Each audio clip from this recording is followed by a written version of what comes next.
네, 소단원 3으로 가봅시다. 물질의 양은 어떻게 나타낼까? 물질의 양에 대해서 배우겠구나 짐작을 하실 수가 있고요. 먼저 들어가기 전에 우리 주변에서 가장 많이 사용하고 있는 몸무게, 질량에 대해서 한번 얘기를 해볼게요. 굉장히 마른 여학생이 있었어. 그 여학생한테 물었어. 너는 몸무게가 몇 킬로니? 저는 45kg예요. 옆반에 남학생한테 물었어. 너는 몸무게가 몇 킬로니? 전 90kg예요. 자, 근데 이 숫자가 좀 커. 그래서 선생님은 만약에 이제 규칙을 정하는 거야. 나는 이 여학생의 몸무게를 1로 보겠다라고 한다면, 그렇지. 눈치 빠른 친구들은 이제 이 남학생의 몸무게를 2로 보면 되겠구나 감이 오실 거예요. 어떻게 구했니? 비례적인 관계를 사용을 하시면 돼요. 그래서 1단원에서는 비례 관계를 굉장히 많이 이용해서 계산을 해야 하는 순간들이 올 거예요. 요걸 그대로 원자로 가지고 가볼 텐데, 우선 원자의 질량으로 바로 넘어가기 전에 우리 원자의 크기로 한번 가볼게요. 많이 봤던 그림이죠. 자, 이 그림에서 이 단위에 관심을 가진 친구가 분명히 있었을 거야. 자, 단위를 읽어보시면요. 나노미터라는 단위를 씁니다. 원자의 단위는요. 나노미터까지 굉장히 작은 단위로 내려가게 돼요. 나노미터는요. 10의 -9승 미터라고 우리가 흔히 알고 있는데요. 좀 와닿지가 않아. 그래서 이런 비율을 많이 사용을 해요. 우리가 원자 하나를 탁구공이랑 이제 비교를 할 거야. 탁구공. 자, 탁구공이 얼마나인지는 감이 오실 거고요. 이 탁구공과 원자의 크기를요. 어디에 비유를 할 거냐면, 탁구공의 크기를 지구에 비유한다면 이 원자는 어느 만큼 커지냐면 탁구공만큼 커진대요.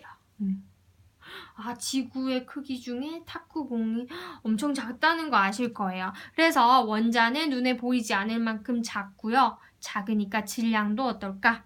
그렇지, 매우 가볍겠죠. 실제 원자 한 개의 질량을요. 알아보면 탄소 한 개는 1.99 곱하기 10의 -23승 그램이래요. 수소는요, 더 가벼워. 1.67 곱하기 10의 -24승 그램이래요. 자, 우리가 살면서 원자 한 개를 측정할 일이 없어요. 그래서 이렇게 얘네들의 실제 질량이 너무 작기 때문에 우리한테 쓸모가 없어.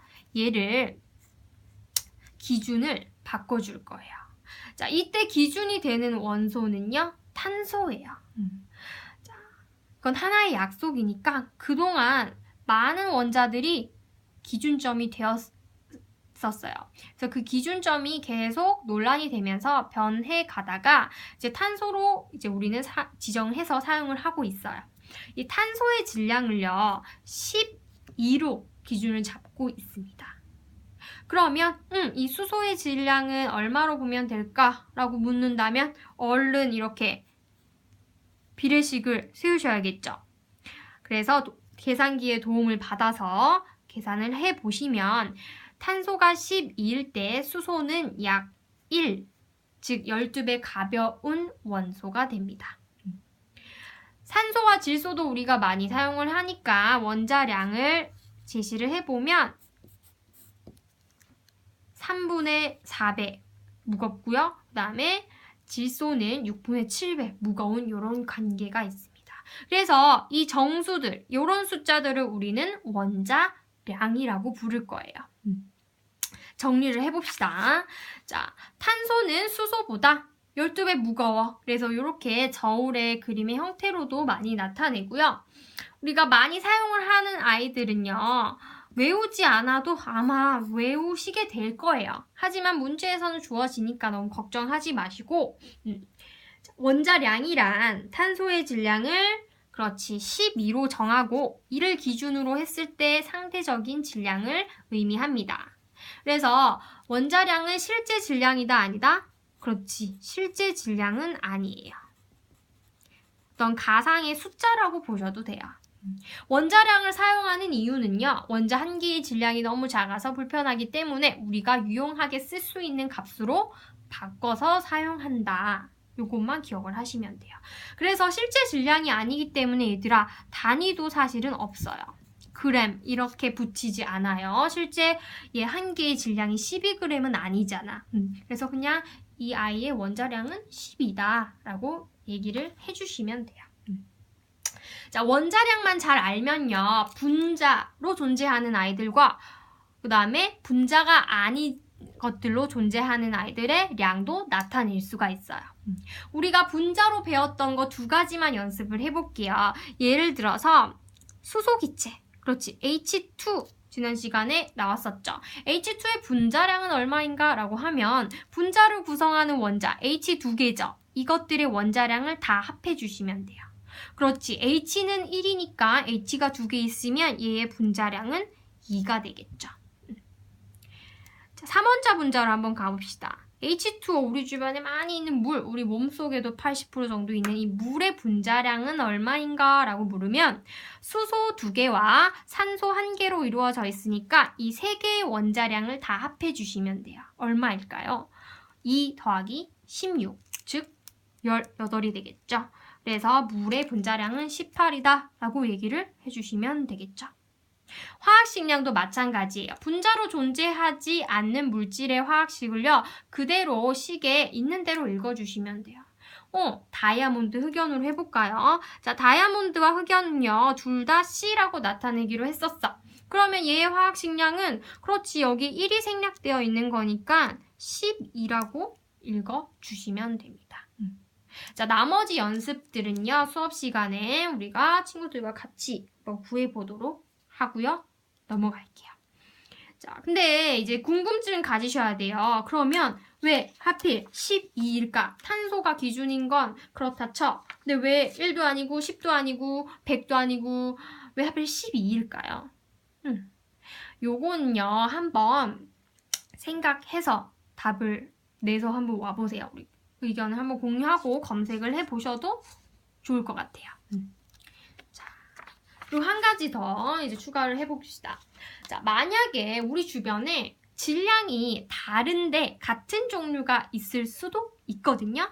이럴 때는 원자량을 누구를 기준으로 해야 될까에 대해서 잠깐 설명을 할게요. 대표적으로 탄소를 계속 얘기를 하는데 우리 지구상에는요. 탄소가 2종류가 있다고 밝혀졌어요. 조금 더 무거운 애랑 조금 가벼운 애 2가지가 있어요. 사실 큰 차이는 나지 않지만 우리가 아까 12라고 결정을 하였던 탄소도 있지만 얘보다 조금 무거운 13 정도의 아이도 있대요. 그러면 이 중에서 누구를 기준으로 하는 게 좋을까? 그게 문제가 됐었어요. 이것도 몸무게로 한번 예를 들고 수업 시간에 다른 문제로 이제 원자량을 구해볼게요. 자, 우리 반에 5명이 있어. 자, 3명은요, 60kg래. 2명은요, 90kg래. 자, 우리 반은 평균적으로 몇 킬로그램일까요? 라고 물으면, 그렇지, 우리 초등학교 때 수학 시간에 이런 거 많이 구해봤을 거야. 평균적인 값을 구하여라 하면 우리 자동적으로 어떻게 합니까? 그렇지, 몸무게에 5명 중에 3명은 60kg래. 90kg인데 5명 중에 2명이 90kg래. 그러면 이렇게 식을 세워서 답을 구했었죠. 얘도 마찬가지예요. 똑같이 평균적인 값을 기준으로 우리가 원자량을 구한다라는 것만 이제 숙지를 하고 오시면 될 것 같아요. 그래서 계산을 해보면 얼마가 되나요? 계산을 하지 않아도 어느 쪽에 가깝다는 건 알 수 있니? 그렇지, 60kg 쪽이 좀 더 가깝겠죠. 계산을 해보시면 아마 약 72kg, 72kg가 되겠죠. 그래서 우리 반의 평균은 72kg다. 이렇게 말씀하시는 것처럼 얘도 마찬가지예요. 여러 가지가 존재할 때 누가 얼만큼 존재하느냐가 평균을 결정하게 되겠죠. 자, 이제 마지막이에요. 자, 드디어 우리가 질량을 배웠어. 원자량, 분자량, 화학식량을 배웠는데 자, 그러면 개수는 어떻게 될까? 이제 궁금증을 가져야 돼요. 탄소가 12가 기준이라고 했는데 그 12에 단위가 없다고 했지만 단위를 붙여볼게요. 탄소가 12g이 모였어. 내가 저울로 12g의 탄소를 측정을 했어요. 그러면 12g 속에는 과연 몇 개의 원자가 포함되어 있을까? 이 숫자는 굉장히 중요한 숫자예요. 원자량이 기준이 되니까. 자, 한번 구해봅시다. 탄소 한 개의 질량이 요만큼이죠. 그러면 몇 개가 모여야지 12g이 될까요? 라고 식을 세우면 이 속에 포함된 원자의 개수가 나오겠죠. 마찬가지로 수소로 해도 똑같은 숫자가 나와요. 왜냐하면 비율을 똑같이 우리가 적용을 했기 때문에. 자, 수소 한 개의 질량이 몇 개가 모여야 1g이 될까요? 공통적으로 이제 계산기를 사용하셔서 알아보시면 이 빈칸에 들어갈 숫자는요, 아마도 약 6.02 곱하기 10의 23승이 나올 거예요. 그래서 원자량에 속해 있는 원자의 개수는 종류에 관계없이 모두 이만큼의 개수가 포함되어 있구나 라는 게 굉장히 의미 있는 숫자예요. 자, 이 숫자에 이름을 붙일 건데요. 어떤 사람의 이름을 붙일 거예요. 아보가드로라는 이탈리아의 화학자입니다. 굉장히 유명하신 분이고요. 사실 이분이 완벽하게 구하지 못했지만 이 사람의 공을 인정해서 이 사람의 이름을 숫자에 붙여줬어요. 굉장히 명예로운 일이죠. 그래서 아보가드로 수는요. 얼마를 의미한다? 그렇지. 6.02 곱하기 10의 23승계를 의미합니다. 자, 계산이 좀 어려울 수 있어. 그래서 시험이나 뭐 수능 이런 데서는 6 곱하기 10의 23승계로 근사해서 많이 사용을 합니다. 정의를 해보면요, 이게 작은 입자들을 개수를 묶음으로 나타내는 하나의 단위인데요. 무엇을? 그렇지, 탄소 12g 속의 원자 수로 정의를 하시면 되죠. 다른 것을 가지고 올 때는 이제 수소면 원자량에 g을 붙인 것 안에 들어있는 원자 수도 아보가드로 수가 되겠죠. 자, 그래서 아보가드로의 수기 때문에 가끔은 얘를 기호로는 어떻게 나타내냐면 수니까 넘버 아보가드로를 오른쪽 A를 오른쪽 아래쪽에 대문자로 써서 아보가드로 수를 나타내기도 해요.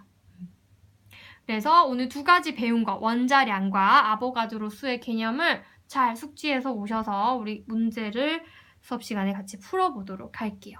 수고하셨어요.